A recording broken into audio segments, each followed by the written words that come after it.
أكتر حاجة بيخاف منها المتسلقين مش الانهيارات الجليدية، لكن البرك الصغيرة دي شكلها عادي وممكن ما تاخدش بالك منها، بس الحقيقة إنها مش برك خالص، دي أفخاخ بلا قاع. في متسلق جرب مرة يقيس واحدة بعصاية طولها 3 متر، العصاية كلها اختفت ولسه ما لمستش القاع.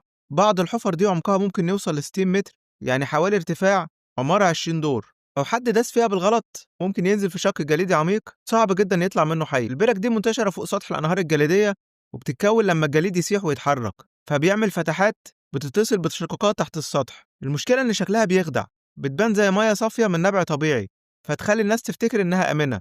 وفي ناس كمان بتسأل لو المية دي ينفع تتشرب، لكن الحقيقة إن مية الجليد دي مش صالحة للشرب، لأنها ممكن تكون مليانة رمل ومعادن تقيلة وبكتيريا ضارة. لو شربتها من غير تنقية ممكن تجيب لك تسمم أو التهابات خطيرة. عشان كده المتسلقين المحترفين عارفين الصح ويفضلوا يلفوا طريق أطول عشان ما يقربوش من البرك اللي شكلها بريء دي أبدا. وأخيرا لو عجبك الفيديو اضغط لايك وشير وتابعني وانتظر مزيد. شكرا.